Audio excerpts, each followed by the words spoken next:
don't just mistakenly become great at something. You probably at one time or another believe that you can be great at that. And then you work to get great at that, and you reach that greatness. This is the West, where living life is a test. The quest is to be the best, a cut up of all the rest, yes. So who's all in it for the war story? Combat, boom, bap, two straps, click, clack, bring it back. All of the above, Dazzy D, Don Dub, West with it, yeah, we with it. Show the coast love with it, get it. Sit back, sip and blow, this not your ordinary show. We dig deep into the music, it's a science, how we do it. How we bump and teach the class, future, present, and the past. Make it last, hit a smash to our success, raise your glass. Raise your glass. So let's begin, it started off with a win to fans, family, and friends. That's how we get it. West with it. We got topics on top of topics. The topic that we always never stopping, steady bobbing, keep it popping, keep it popping. You're tuned in, so relax, kick back. Dazzy D, Don Dub, West with it, so with it, so with it, so with it, so with it, so with it, so with it, so with it, so. Yeah. It's your boy Don Dub, and I'm here with my man Dazzy D, and we got another show on our hands. Yes, episode 7. What's happening with Love One? Man, over here trying to put some paint where it ain't. Don I Dub. see you over there. I see you over there matriculating, man. You know what I'm saying? You done move some things around. You got Chef Boy D cracking. All right, D. Yeah. I'm trying to cook, homie. I'm over here trying to cook, brother. Hey, man, I always give you your flowers when it come to working, man. You stay on the grind, man. And so I gotta salute that. And you gotta keep mashing, bro. It's been an interesting week, man. How was your week, dog? Yeah, it was kind of hectic, man. But we pushed through it, so I'm blessed, man. Yeah, same here, man. We got through all the graduations and got all the kids settled and celebrated all their achievements in school, and we wrapping up going to the summer, getting basketball camps going and all that good stuff. So everything's looking good, bro. I'm blessed, man. Can't complain. Yeah. That's what's happening. I'm excited for today's show because of some, we like to talk about positions in hip hop and things that are happening in the culture, and these corporations that come in and want to throw their weight around. And so Complex did they 50 LA greatest rappers of all times list, so they wasn't necessarily rated off of impact or catalog or features and nothing like that. It was just greatest of all time in LA. I have my opinions about it, without having to go through all the slots. I feel like it was a little disconnected culturally, but that's just me though. How do you feel about it? Yeah, I feel the same way, man. I think it was a few missing pieces, but it is what it is. I mean, whoever made it know what they know, homie. Hey man, I told Glasses, man, there's got to be some college kid, you know what I'm saying, over in New York. Skimming the internet, just kind of looking at narratives and posts and kind of putting it together. I doubt that list was made somebody that's from the coast or got an affinity for LA culture and the history of rap, because it would have been, in my eyes, just a little bit different. Not to disrespect anybody that made the list, salute to them. You know what I'm saying? Yeah, no, I totally agree, man. I mean, I think the same thing, man. I mean, and then the crazy part about it is they try to explain why.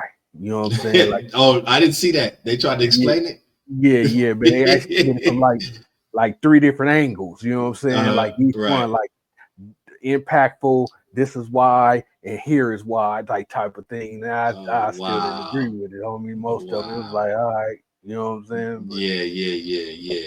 It's wild. But your boy Game, interesting. I think, irregardless of, how well thought out the list may be, we got to give him his kudos in terms of marketing. He got an album coming out. Him as an MC, I guess he felt some type of way in terms of his position and ranking on the Complex list. And so though he figured he'd go and drop his own list, and he branded it and marketed it well. It kind of fits his overall brand, and he was in most of all the conversations all this week and kind of still going crazy on X. So it was a great opportunity to get his name back out in the algorithm and bring it back up in the conversation. So he's trending now. You know what I'm saying? How you feel about his list? No, man, look, everybody got opinion, brother. You gotta You got to be honest, D. You know, you're OG out here, man. Yeah, I mean, my thing is, man. I mean, even you know, man. I mean, Game is dope, man. I can't, Game is dope. I can't take nothing. Take it. He dope. He a dope feel MC. Me? So to say that he don't know what the hell he talking about, I just feel like, you know, I don't think he dug deep enough, man. Like I think he had the floor, and he could have really represented, man. You know, because there's a lot of cats he just left off the list, man. That deserve that. You know what I'm saying? Sure. Even if it almost felt like he started making up names towards the end, homie. You know what I'm saying? Because there's some things that I didn't, personally know. But even that, you know what I'm saying? I still feel like he just didn't dig deep enough. Like, you feel me? Like you can't call yourself a real West Coaster, man, and leave out certain like Threat, man. And I just got an idea just based off of what you're saying right now. I got an idea. We'll talk about it offline, but I think we need to go ahead and do what we supposed to do with that. Yeah, I mean, they all it's all opinion. It's all opinion based, right? But so we you know what I'm saying? Right. But I see where you was going with the Threat thing. I see with the Threat. A lot of people sleep on Threat, but if you was here in the land at the time that he was pushing, you know what's up. A lot of cats got their style from Threat. That part right there, homie. Corrupt will tell you how dangerous Threat was. You know what I'm saying? Like, the dudes that know. That's you feel me? Threat, homie. Threat was so cold, homie, that Threat actually made Cube step up with his pen a few times. Wow. I mean, no disrespect. You know what I'm saying? It was just one of those like, okay, this little young dude ain't playing. Right. You know what I'm saying? Right. And for you to represent the coast, homie, and not throw certain factors in like him, it's hard, homie. It's hard to really, you know what I'm saying? Yeah. You can't. Yeah, it's a few. I mean, even somebody like yourself. Yeah, that part too, man. I know you don't want to be like, you know what I mean? That I'll say it for you. Somebody like yourself, you gotta. You know what I'm saying? You gotta look up and say, wait a minute. You know what I'm saying? You feel me, man? Hey, and then your Compton natives, man. I mean, shout out to BG Knockout, homie. But Drayster. Come on, homie. Drayster is a spitter, homie. Drayster was. When Drayster was doing his thing, homie, Drayster was spitting. So to leave him out, it's like then you got young brothers like Mike Stroh.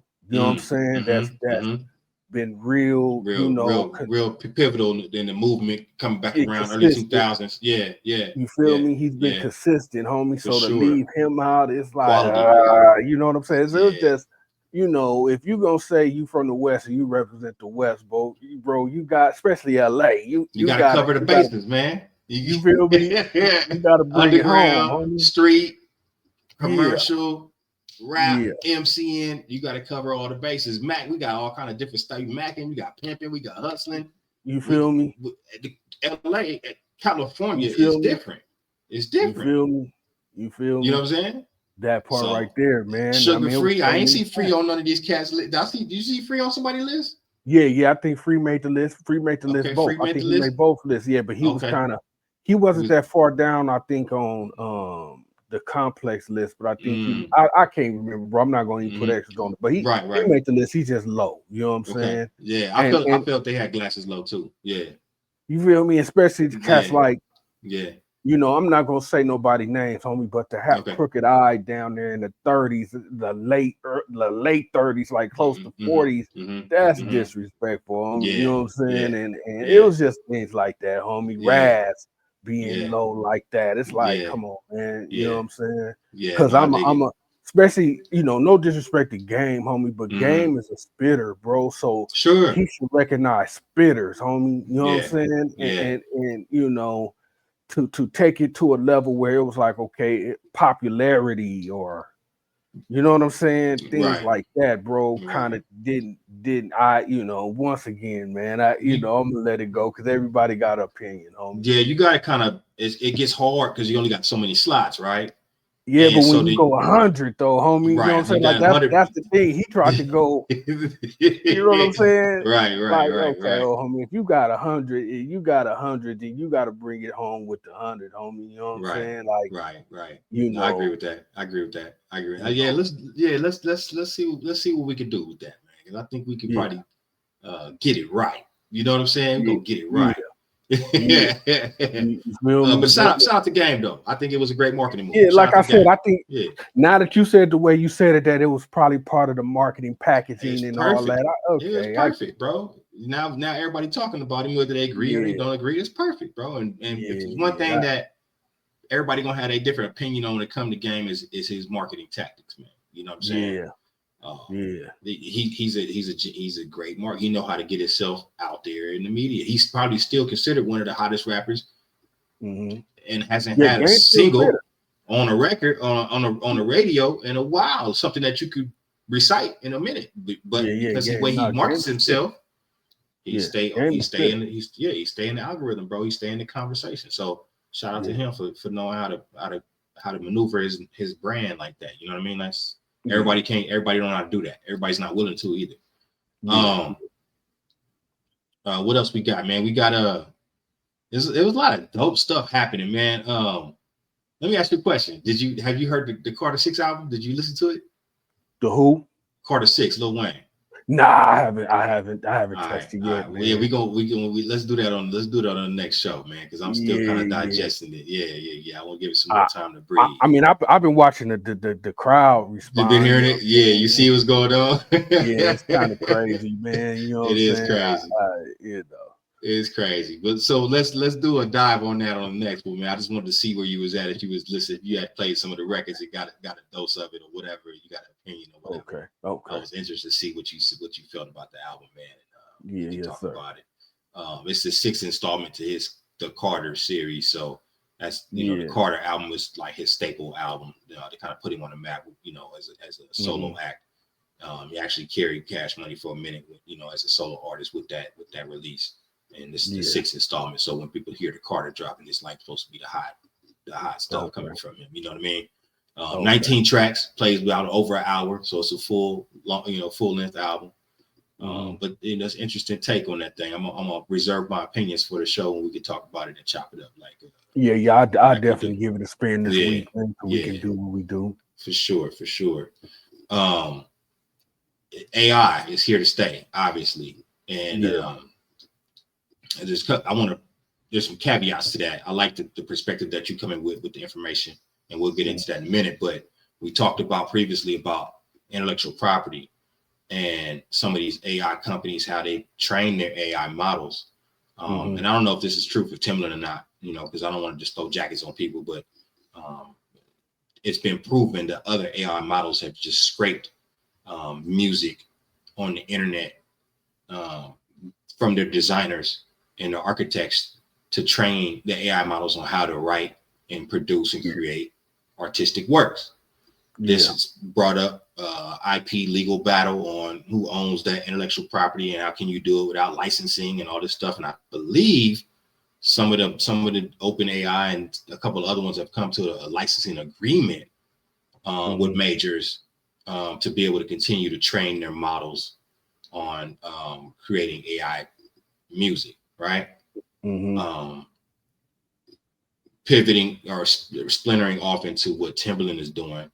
I know he championed Suno early, and we talked about that too, where he was able to give it some prompts and feed it some information, and it could do a remix without having the artist in the studio or having any of the creative works from the artist, but just modeling what it was fed, and then mixing it or creating a new version of what it ingested. So then he trolls the internet, which is another genius marketing move, with this AI artist that he's signing and is going to champion to do pop music. It's completely AI. It's not a real person, but it has a voice. It's writing. It's going to produce music working with guided or prompted by Timbaland and his team. What's your thoughts on that? It's weird, homie. I don't, he's making it weirder than what it has to be. I think if he just would have been like, because my thing is this, man, how in the hell can you sign a AI? You know what I'm saying? Like, I signed a AI to my label. You know what I'm saying? Yeah. That's like saying, homie, you signed a ghost, homie. You know what I'm saying?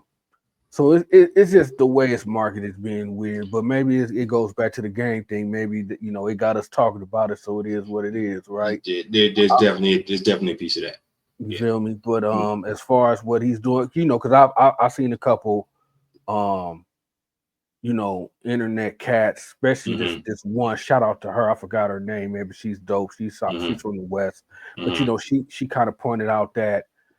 Maybe that's how he was training this AI, through his beat stream, to where he do the beat camp, where he, have people submit their beats and they songs, and he rock out to them. He was like, hopefully that's not how he was training his AI. I hope not. And that's a great perspective, from her.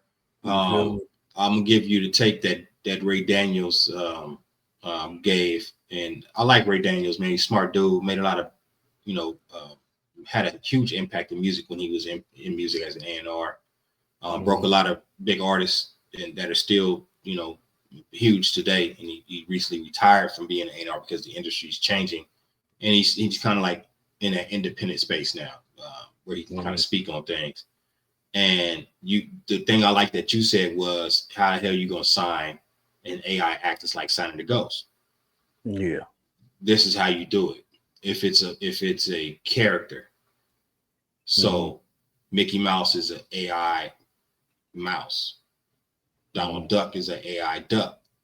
Like, these are characters that are digitally expressed.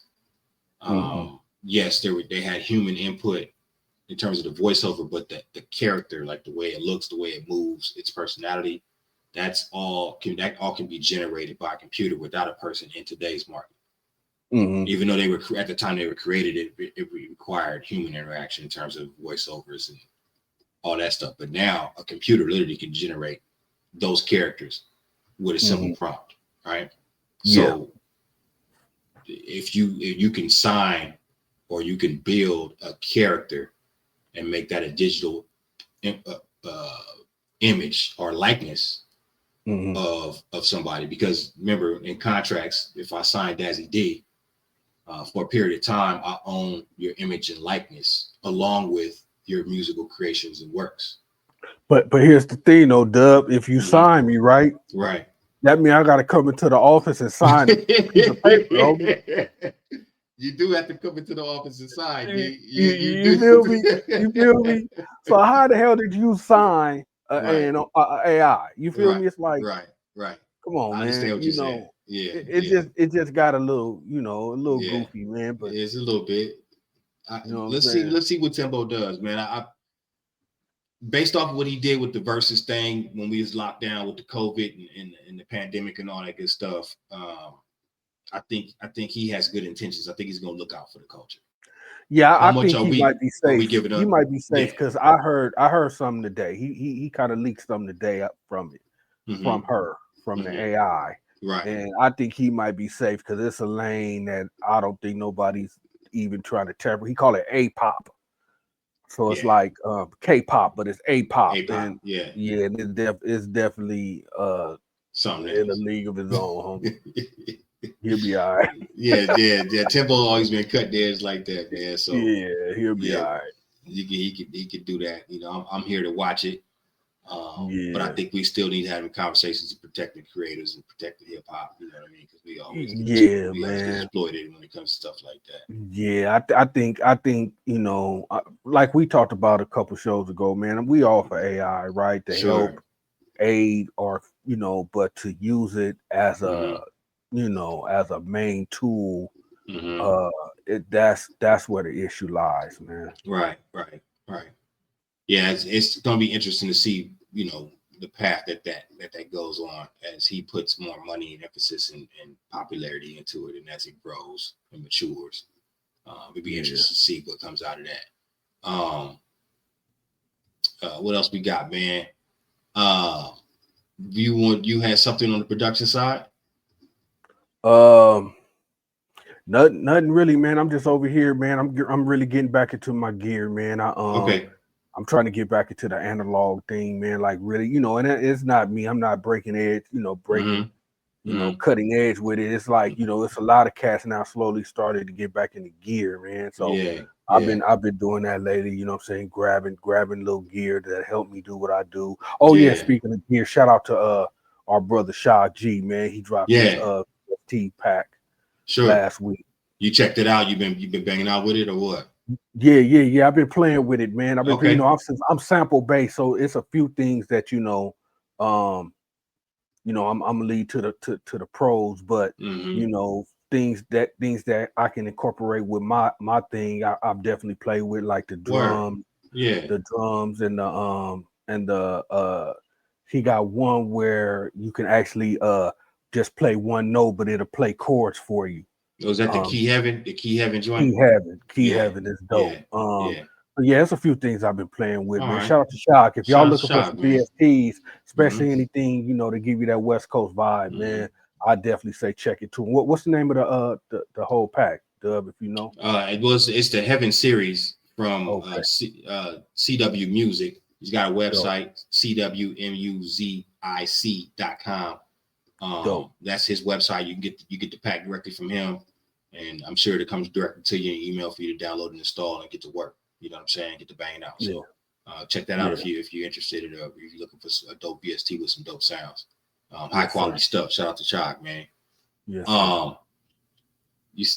We had a small discussion during the week about protection at a live show, man, and I've been at a lot of different shows, and people have done some wild things when artists on stage performing, man. And as somebody who's always been in the camps with these cats, it's like you watching the homie back when he rocking up there on stage. You know what I'm saying? And so this young cat, I guess he got inebriated. He got too far full of himself and beyond his logical sense, and he decided to want to run up on stage, clearing the speaker. And somebody in the camp did what they were supposed to do, in my opinion, and pushed him off the speaker before he could get onto the stage and act a fool. They don't forgive me. Correct me if I'm wrong. They said he died, or was he just knocked out? So. Yeah, I think I think he just got knocked out. So he was in midair, hit the speaker, and dude caught him in the air and kind of pushed him, and he just fell back on his head. So he probably was just out cold. I don't think it was too much. When you on stage rocking, you probably at your most vulnerable because you focused on the music, you focused on the crowd, you focused on entertaining, and you might not be seeing all angles. I don't agree with 100 niggas on stage, but there should be a couple cats off to the rear of the stage, right where you start getting towards the green room in the back part of the stage, that can come out and do what old boy did if it starts getting tricky, right? And especially in hip hop, it's just different because you don't know who got a problem with what. You know what I mean? Like you just can't. It's not like we up there singing R&B. You wouldn't expect that from. I mean, even though you run up on a stage of the Chris Brown concert, you're gonna see what's happening. You're gonna see what happens. Same thing's gonna happen. You cannot rush the stage while an actor's performing. That's just not smart. Yeah. I mean, I kind of heard a few backstories behind it. I don't know which one is true, but they basically say he that was like his second or third attempt on trying to get up there. Okay. So it's not like they said it was his birthday or whatever, so he was nice and toasty, saucy with it. And he was just determined to get up there and celebrate, homie. So I think maybe that's probably why that push was a little more forceful because that was his second or third warning, homie. You got to learn when to get on, man. You can't be rushing the stage like that, bro. You can't do that, man. That's ill-advised for any youngster out there listening, thinking that's funny. Is ill-advised to run. You do not rush the stage, man. Unless the actor's pulling you up themselves with the microphone in their hand, saying, "I want him up here." Don't do that. Don't do that. I wouldn't suggest that either. I done seen some bad spills, man. That's just how that goes, man. You got a remix to a record. Yes, sir. Yeah, I need to hear about that, big dog. Tell the people about it. What's up? Oh yeah, man. It actually dropped yesterday. Okay. Yeah, man. You know, I love the record, man. I kind of try to pay homage to the West. You feel me? Yeah. And I'm really, really, really I'm happy with it, man. You Yeah. know, I'm happy with it, bro. Okay. Hopefully it'll take flight and do what it's supposed to do. You feel me? It's the Realness remix. Okay. Remixed by myself. You know what I'm saying? I went in and like I said, I tried to capture that feeling, that feel good West Coast music, man. Yeah. From when we was doing what we was doing. So Yeah. it got that vibe. So if you really on some West Coast, like some Westy, then I think you would enjoy the record, man. Hey man, look, when you do the Wampa Wamp, bro, you up there, top tier. They can't mess with you when you do the Wampa Wamp. Appreciate it, homie. I appreciate it, man. I heard it when you was putting it together. It's fire. Yeah. So anybody is like, what do you mean? Like Westy is one of them ones. It's got that energy. It's got that tempo. He's spitting. It came together really nice, man. So y'all go check that out, man. It's on all DSPs, man. Just look up Dazzy D. Yeah, it's crazy too, because my DJ, Mr. Ed, man, he's like a boom bap connoisseur, right? Like that's his thing. But once he heard the remix, he was like, man, I think this is dope. I think this, you know what I'm saying? I was like, yeah, man, plus, you don't get too much West Coast G-funk with a lot of scratching in it. Right. I like when that happens too, because it's like a dope balance of hip hop and West Coast kind of come together. And I think that's the epitome of West Coast hip hop, in my opinion. Even though the West Coast has a boom bap flavor, we can still go G-funk and hip hop, and it still blend really well as well. So I like when you do that, man. I like when cats do that. Really consider all the elements and put them together. It's really dope. I think Kendrick broke a record. Another one. Well, yeah, but it was rap and R&B. So yeah, Not Like Us and Luther was in the top Billboard 20 for a whole year, for 53 weeks straight. First time a solo act has done, a solo or rap artist has done something like that. Wow. So there's something to the magic, and tell me what you think about this. The magic of a dope rapper or MC on the right beat with a supreme singer. Yeah. When that happens, it's like hip hop is almost unstoppable, in my opinion. Some of our greatest records have dope R&B hooks on them. Yeah, that's one thing I got to give Kendrick, man. Kendrick actually he's cut from a different cloth when it comes to being a spitter and his beat selection, man. That's been the battle with hip hop for years, right? Like a lot of spitters, man, they beat selection don't really be, but that dude know how to pick beats, and he know how to make songs. You feel me? So yeah, every accolade he got, he earned, bro, because he didn't figured out the perfect combination. And to that part, I've always been of the onus that it's dope to work with different producers, right? You got different, maybe a campus or a few homies that get down and you want to put something together. You get something from everybody, right? You can do that. That's nothing wrong with that. But I think there's more power in working with a producer, singularity. Like, I want to rap, homie. I like your beats. Let's build something, because now we get in tune with each other. We know how, you're going to pick up my inflections and my vocals when I start making songs. You're going to hear some of the things that I like to do, and you're going to be in tune with that, and vice versa. I'm going to know your tempos and your beats and your flavors on the keys or your samples. And then I'm able to write or craft around that. So now we're crafting a unique sound that nobody else has, because now we're working exclusively together. And that's what you're hearing with Soundwave and Kendrick. I even think Kendrick's starting to get into the production side through working with Soundwave. And now those are completely customized to the vision of the records that he has. Now he can talk to this producer and say, oh, you need to do this here, or we need to do that there, and he can go make that happen. Whether Kendrick's playing it or Soundwave's playing it, they're producing together to create these records, and then also the vocals. So that lends itself to a high quality product, because from the inception of the record to the completion of it, it's one producer and one artist working together on an entire vision. So that's why you have some of these records winning like that. When you say he's picking his beats, he's working with the producer, telling them this is what I think I want, and then they're crafting that from the vision that he has for himself as an artist. So I think there's huge onus to finding your producer and building with them. Yes, sir. You can lease beats and you can do all that. That's cool too. I think you'll win more if you find a producer to craft your sound with. I think you'll win for sure every time.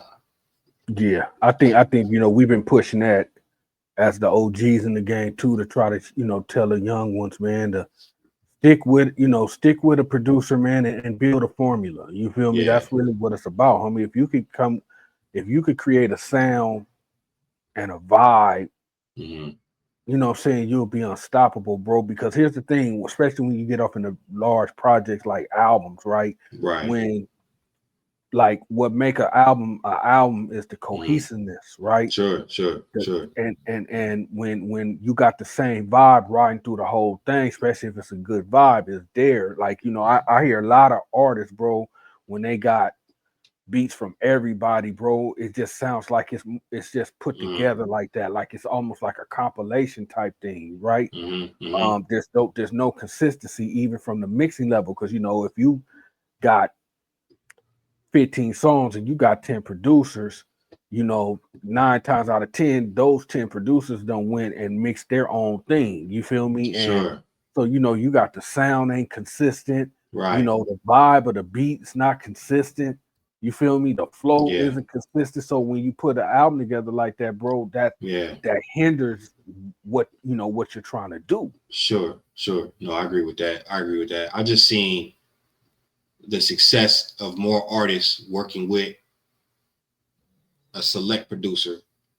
So like a Nipsey Hussle, 1500 Sound, and then Mike and Keys. I think he got dope records with both, but you really hear him shine on the Mike and Keys records. Like the raw nip shines through on the Mike and Keys records because they work together so well.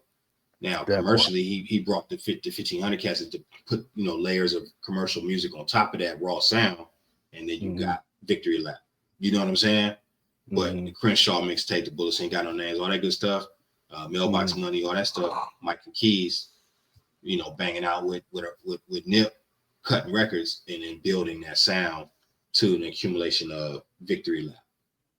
You know what I'm saying? So nucleus team working together, kind of understanding the artist more through relationship and working together and spending time. And then same thing from the artist to the producer side, getting to know the production, how they work, how they get down, what sounds they like, and then blending the two together and you have this unique product that then lends itself to originality, because nobody else has that because they spent the time to cultivate it. So there's a magic to that. It's not just going online, getting whatever you think is hot, because everybody can do that. And now you have more of a microwave sound that you're trying to make unique to yourself, and it's not going to connect because it's not built to connect. This is built to just rinse and repeat. You know what I'm saying? No, I totally agree, bro. Totally agree. Let me get your take on this real quick. Most iconic Bay Area artist, man. That's a hard one, man. That's a hard one. You know why it's so hard, homie? It's so hard because everybody put in their work, bro. They did. You feel me? And everybody rode that wave, homie. And they, it was, I'm quite sure it was some internal conflict going on, but as a movement, homie, they stayed 10 toes down. So it's hard, homie. I mean, because you could say the obvious, Too Short, E40, you know what I'm saying? But then you got Mac Dre, and you know what I'm saying? You got Loonies, you got Richie Rich, you got so many, and then you got the other side that, with Dell and Hieroglyphics and Souls of Mischief, and you just, man, the Bay, homie, the Bay got sauce, man. Come on, man. The Bay got sauce, man. Yeah. I'm looking for them to get back to that, man. I want them to show their diversity again. You know what I'm saying? That part, homie. Show y'all diversity again. I'm not saying they fell off anything. That ain't my place. I'm just saying start doing what y'all do again, man. Yeah. I think that once that Thiz thing, once that Thiz thing took a hold, it seemed like that's the wave there, everybody riding. But I totally agree. I want to hear. I know it's some spitters in the Bay, homie. You know what I'm saying? They got there. You got La Russell and Simba. You got some cats. You got some cats. Yeah. I'm just excited. I'm excited for them to start showing all facets of the Bay again in terms of their culture, man. It's really diverse up there. Some real real heavy game up there, man. I got a lot of game from the Bay coming up, listening to all that stuff and watching them cats move around. A lot of sauce, man. It's a little different from the South. Down here in LA, it's a little bit more, brash and in your face. Dudes are smooth up there. I'm a more smooth cat. You know what I mean? So I can appreciate the game that come up out of there, man. I'm looking for them to get back to that for sure, man. That part. Yeah. On the audio side, man, I just made a big change. What you got for me? I'm dropping Waves plugins altogether. What? I'm dropping Waves and I'm doubling down on Slate. Slate. I'm on the way in, bro.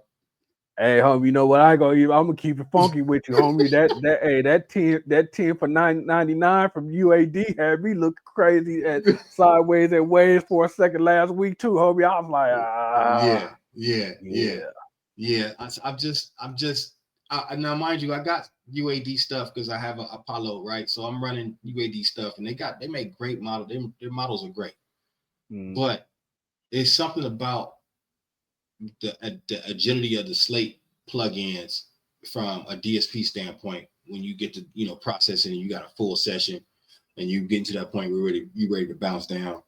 I like what I'm hearing, and I like the it's not just the strain on my Mac is not nearly as what it is when I run Waves, bro. I don't have as many issues in terms of channel count and latency, and I don't have those. I'm just not running into those problems. And you got to kind of go what was working for your situation when when you're looking at those things. Exactly. What's allowing you to work the easiest, what's working for you, what's giving you the best product. And I'm just starting to have too many issues with my Mac. Maybe it's time to upgrade, maybe so. But until I need to be able to do my thing without any interruption, no crashing, no IO buffer issue warnings, none of that madness, right? And I just don't have that experience when I'm running with Slate, bro. It just works. So off the two, which one is not playing nice? The Wave stuff or the UAD stuff? Out those two. The Wave stuff is not playing nice. The Wave stuff is not playing nice. I'm on I want to say Monterey. The latest version of Monterey. I'm on the latest version of Monterey. Been solid on my tower up until now. I got the trash can. It's pushing 8-9 years now, but I upgraded it, right? I upgraded the processor, upgraded the memory. It's got like 64 gigabytes of RAM. It's got an 8-core processor with 3 gigahertz. It's one of them joints, right? It can run. I've got SSDs in there. So I don't have no old school disk. Everything's SSD. So in terms of buffering and all, it shouldn't. The IO speeds are crazy, right? If I pull up a session with 34, 35, 40 tracks, instruments, vocals, features, chorus, and I get to do my thing. If it's a Wave session, it'll top out around 30. It'll start acting weird. No recording. Even this is me adjusting the buffer size on the in Pro Tools and everything to where I can run plugins. I'm just noticing clicks and pops and session crashes and warnings more than if it was just UAD in the Slate session. It's more stable. That's been my experience on Monterey. Everybody's gonna have a different opinion. So I decided I'm using Waves less and less. Not saying it's not good plugins, but it's not worth my time right now. You know what I'm saying? Yeah. So I just stopped using them in the sessions. In the last 3, 4, 5 sessions, everything good. SSL, the Slate giving you the SSL bundle with the Slate for $19 a month. So I got all the SSL plugins. I got all the Slate stuff with the VMR and the mic modeling and all that stuff, plus the UAD. So I'm really saturated and warm, and I got clarity because of the SSL.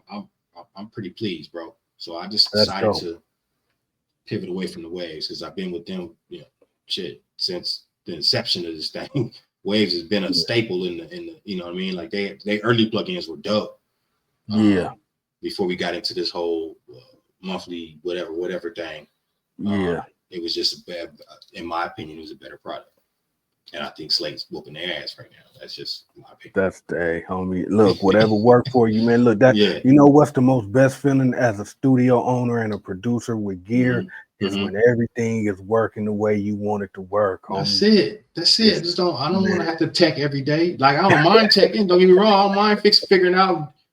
You know, I Google something real quick and get a thread. Oh, that's what they're doing, and boop, install that thing and fix it, and I'm off to the races. I get it. Every now and again, I'm good for that. But imagine if it was a car, homie. I'm not finna be up under the hood every day. If I gotta do something every day before I drop that car, I'm getting rid of it.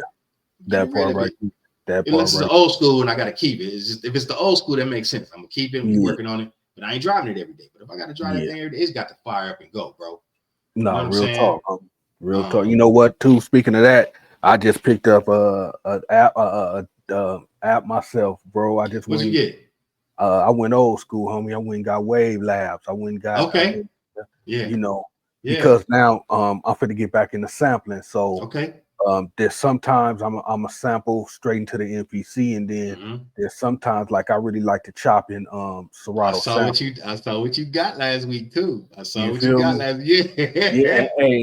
Wave Labs is gonna help with that. You feel me? Okay. I'm excited to hear the product, bro. I'm gonna come off that turntable in the Wave Lab, and I'm not gonna do nothing crazy. I'm just gonna make sure it sound the way it's supposed to sound before I chop, homie. So I got you. That makes sense. I'm excited to hear what it do, man, because I know what you're doing. Yes, sir. Me too. I'm excited. It's not like it's difficult. It's just like you taking extra steps to improve the quality, and that's what it's like. Okay, I want to hear what this do, because once it come in that way, you starting off that way. Oh, man, that's what's so dope about analog equipment.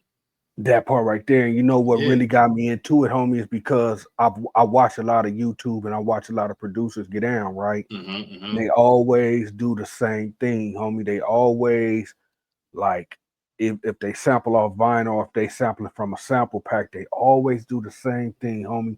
They'll chop, but then they'll run to a saturation plug-in, homie, like like the RC20 or something, and to warm it up and give it that vinyl texture, that extra warmth.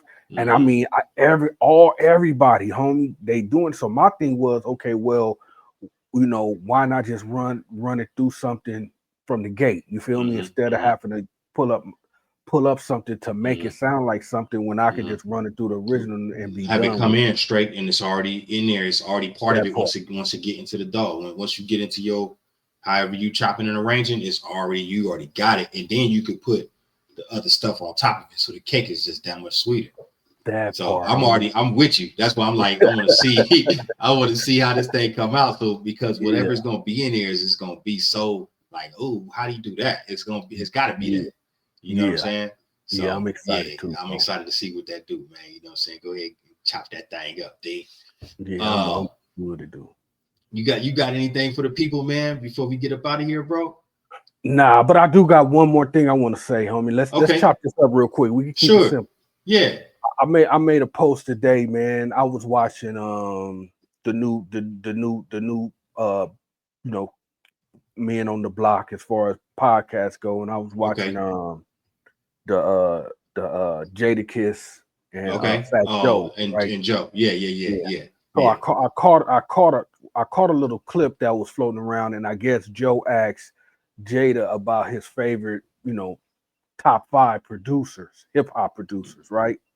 Okay. And I'm not gonna get off into what they did, because once again, that's their opinion, that's their list, right? Yeah. But it made me think, homie, and I was like, every time I hear rappers or somebody have a debate about top hip hop producers, bro, a name that never really comes up, homie, is Erick Sermon.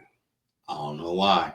I don't know either, homie. I don't know why. I do not know either. And it surprised me coming from those two cats, and I asked a question on my page today, and it was a great conversation.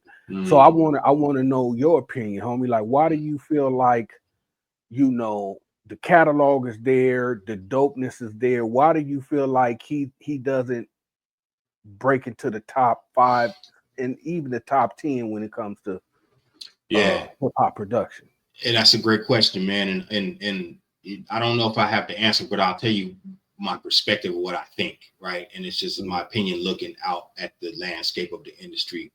I just think he went quiet for a while, and he hasn't, like, so somebody like Cream, you can't leave off the list, and you can't leave Primo off the list because he stayed pushing. Sermon, you know, for lack of a better term, he's taking breaks. Now, in terms of taking breaks as a producer and putting out a product, but I know he's always stayed working and moving around and helping artists and in the background, putting things together. He's still doing that, but he hasn't been on the main stage or in the front as I produced this album for MC such and such, right? And for lack of a better term, that kind of causes your brand presence to take a decline, right? But he's still Erick Sermon, bro.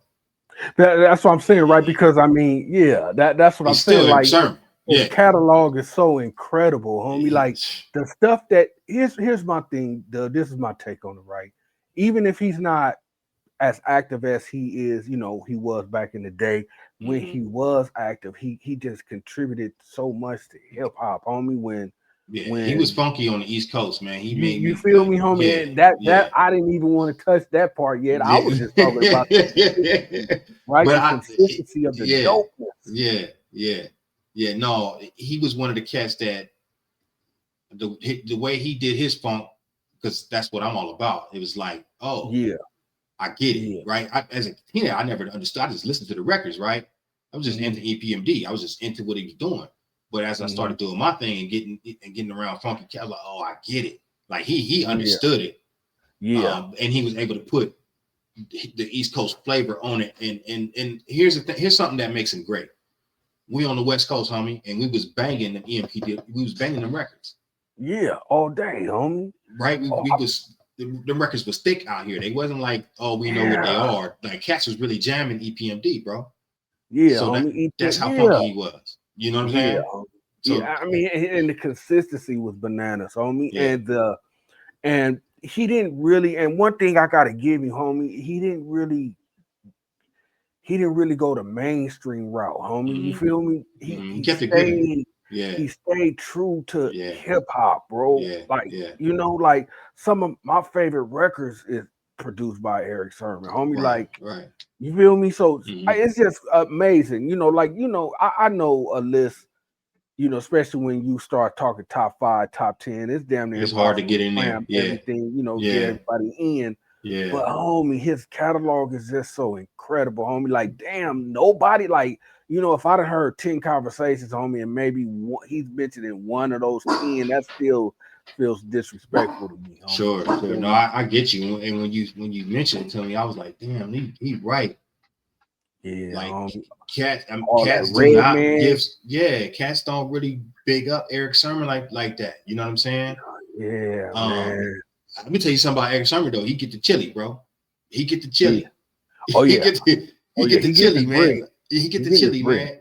I was watching his Drink Champs. He was breaking down how he was able to, you know, he did some things, some sample or some recreation one of these new cats did, and I just, like, again, man, if you know how to you set your business up, you can set yourself up for life, bro. You set yourself up for life, man. It ain't always about just being the richest, but if you can, you know, take care of your family and pay your bills, you win it, bro. You win it in a real way. You know what I'm saying? Yeah. So, big up to Erick Sermon though. Big up to EPMD. Man. Whole Def Squad, all Def that. Squad. Keith Murray, Redman, like them cats was. Them cats, Redman just dropped his. Them cats was hard, bro. Like, man, come on, they held hip hop together for a minute, home. That's what I'm saying, bro. They represented, bro. When everybody was trying to figure out their niche and their style and their flow, homie. Like when you wanted some real hip hop, like, you know, I know disrespect to Ja Rule and all them, but when you like, okay, that's cool, but what you want to hear that real. You go to them, bro. That dude, homie. Yeah. And I don't know why. I don't know. That's a great question, though. That's a great question. We might have to do our own. Again, I think we need. We gonna talk. We'll talk, bro. We gonna get it together. We gonna get it together, man. Yeah. You know what I'm saying? Let's do it the right way. That part. You know what I'm saying, man? But yeah, man, it's been a blessed week, man. There's a lot of stuff going on. Look for next week's episode. We're gonna cover some album releases, and we're gonna get into some more production stuff and some audio stuff, man. We appreciate y'all tuning in. We building this thing. Y'all stick with us, man. Y'all part of the Westwood family. You know, we're gonna drop this episode. It comes out Sunday at 1 p.m. Our next show is gonna be a live show. That's gonna stream live on multiple platforms. So look for that on next Sunday at 3 p.m. And we'll get interactive with y'all. Y'all show up and ask your questions, you know, give us your comments. It's gonna be a good time, man. We're gonna have a good time with y'all. So thank you for subscribing. Please like, share, comment, stay tapped in. We're gonna keep rocking, man. West with it. Let's get it. West with it. Let's run it back.